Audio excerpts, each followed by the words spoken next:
Нечекана падрабязнасць ад Зеленска. Він мені каже, вдар по нафтопереробному заводу. Выбух у Люксембургу. Лукашенко рыхтуецца да выбараў. Милицию, где надо военных, смело подключайте. Прайграць, каб пасля выйграць. Чаму замерзае Пентагон? Вітаем, сябры! У нас чарговы выпуск навін. Пра гэта і іншыя падзеі ўжо зараз. У першыя дні паўнамаштабнага ўварвання Расіі ва ўкраіну Александр Лукашенко папрасіў прабачэння за выпушчаныя з яго тэрыторыі ракеты. Пра гэта заявіў прэзідэнт Украіны Владзімір Зеленскі у інтэрв'ю амерыканскаму журналісту Алексу Фрідману. Я говорив з Лукашенка по телефону. І він вибачався. І він казав, що це не я. З моєї території пускали ракети і пускав Путін. Усю віну ён спіхнуў на Пуціна. А яшчэ некага Лукашенка лічыць марыянеткамі. Він мені казав, ти повір, Володя, це не я. Я не контролюю, де він мені говорив. Я не контролюю, це просто ракети, це Путін. Я йому казав, не треба, це було без мене. Кіраўнік Украіны падкрэсліў, што назваў Лукашэнку такім жа забойцам, як і Пуцін. Той же сказаў, што з Расіяй нельга ваяваць. Ракети прилетіли, кажу, з твоєї землі, з Білорусі, як ти допустив? Він каже, ну добре, відповідаю відповідь. Він мені сказав, я досі пам'ятаю, він мені каже, вдар по нафтопереробному заводу, ти ж знаєш, як багато він для мене значить. Мозельський чи як? Він не пам'ятає? Мозельський завод. Я йому кажу, ти про що кажеш? Што на это скажа Лукашенко? А нічога. Скажа, што Зеленскі это ўсё прыдумаў. Толькі каму больш паверыць? Хаця яго прэс-сакратарка ўжо заявіла, што на тэлефанаванні настаяў Лукашенко малодшы. Тым часам навагоднія святы прагрымеў выбух на беларуска-украінскай мяжы. Узляцеў у паветра будынак сельсавету ў вёсцы з дзіўнай назвай Роза Люксембург.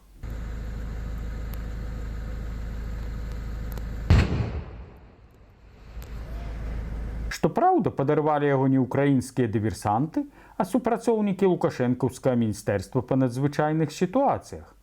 Спачатку яго хацелі прадаць, нават аўкцыён правялі, але ніхто не захацеў яго купіць нават за смешны кошт у 40 рублёў. Дарэчы, сваю назву вёска займела ў 1919 годзе, якраз у год смерці Розы Люксембург.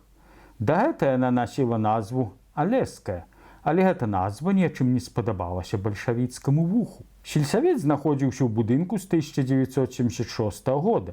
І вось праз 48 гадоў гэты будынак перастаў існаваць. Дарэчы, жыццё Розы Люксембург таксама працягвалася амаль 48 гадоў. І закончылася яно трагічна, стрэлам у галаву. Што тут скажаш? Містыка ды і толькі. І падобна, што ў містыку вераць нават на самым высокім узроўні. Нядаўна дзяржаўнае тэлеграфнае агенцтва «Белта», адзін з галоўных рупараў Лукашэнкі, апублікавала гэты прагноз на будучы год. Не ад палітолагаў ці эканамістаў, а ад варажбіткі на картах Таро. Меня зовут Оля Майбах, и сегодня я буду делать то, что у меня получается лучше всего. І вось што чакае Лукашэнку. Это ограничение в действиях. Шмат хто з гэтай нагоды абурыўся. Як так? Варажба, сатанізм, ды яшчэ ў дзяржаўным медыа. Але знайшліся і тыя, хто это падтрымаў. Шмат мудрых парадаў і псіхалагічных тлумачэнняў. Настройвае на пазітыўны лад, ды на стварэнне натхняе. Кожны пачуў тое, што хацеў пачуць. Адразу пасля Новага года Лукашенко правёў нараду са сваёй вертыкаллю і даверанымі асобамі, дзе таксама, як тая варажбітка, даў колькі карысных парадаў. Там, где надо милицию, где надо военных, смело подключайте так, чтобы был порядок. Без гэтага ў яго ніяк. А яшчэ ён раскрытыкаваў амерыканскія выбары. Нам американское шоу, где стреляют в ухо или в голову, не надо. Нам надо, чтобы эти выборы достойно прошли. На ягоным тэлебачанні таксама на гэта звярнулі ўвагу і паведамілі: вось як добра, што ў нас адзін кіраўнік ужо 30 гадоў пры ўладзе. Стабільнасці, ніякіх стрэлаў. Праўда, быў адзін яшчэ ў 1994 Падлёзна, які прывёў Лукашэнку да ўлады. Праўда, ён быў несапраўдны, як і вынікі ўсіх наступных выбараў. Сам Лукашенко пасля святаў анансаваў свой візіт у Кітай, барацьбу з цэнамі, Ну и не мог не вспомнить про оппонентов за межой. За границей легко вякать, надо приезжать сюда и участвовать в выборах.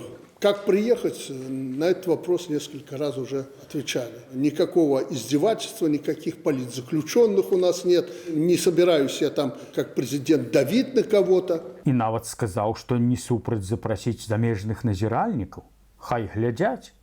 Только ці поедзе ўжо хто.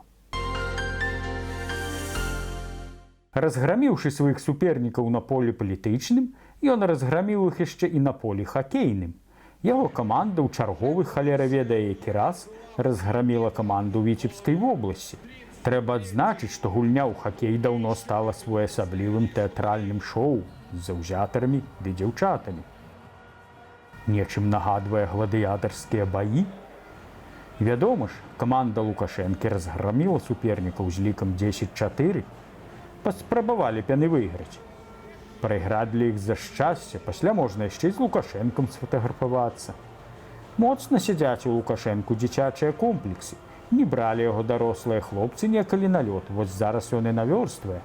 Кажуць, што яго ахова адмыслова інструктуе каманды, якія гуляюць супраць Лукашэнкі, каб не дужа шчырывалі на лёдзе. А то можна выйграць шайбу, а ў выніку прайграць кар'еру. Хто думаў, што ў самой Беларусі на палітычным полі цішыня, як на могілках, то той памыляўся. І абверг гэта ніхто іншы, як Олег Гайдукевіч. Ён паказаў, не тое, пра што можна адразу падумаць, а тое, што фіга можа быць не толькі ў кішэні, але і на рэкламным плакаце.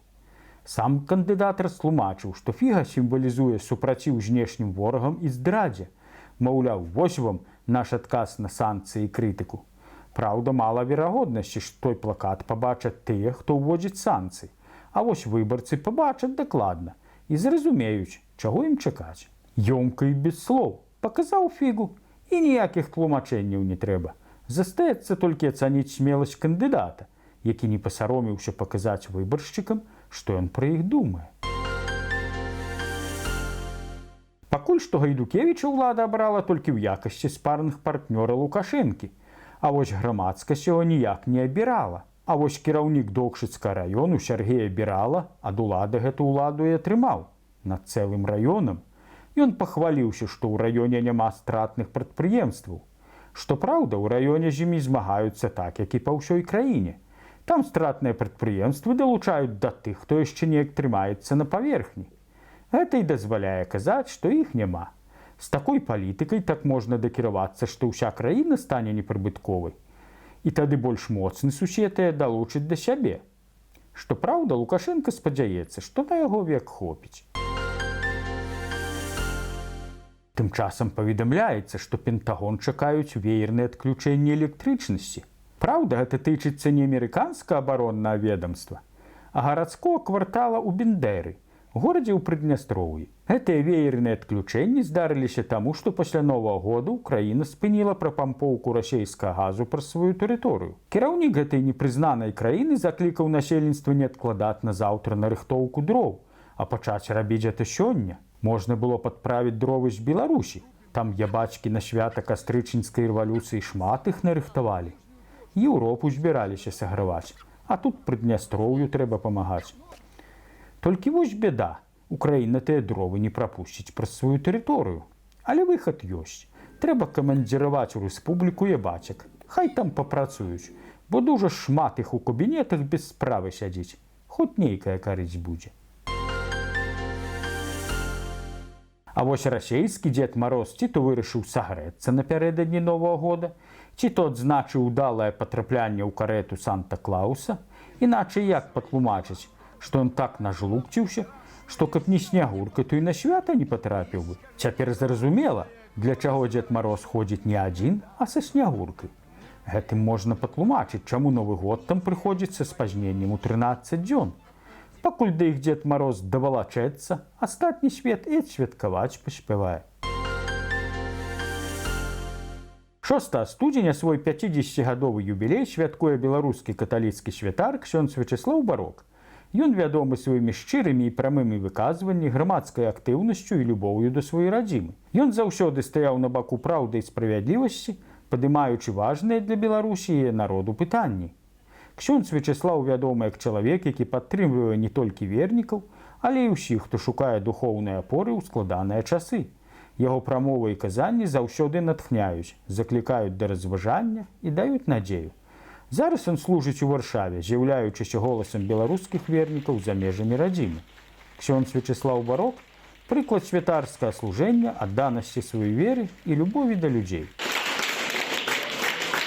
З нагоды юбілею жадаем святару моцнага здароўя, трываласці і Божай падтрымкі на яго шляху.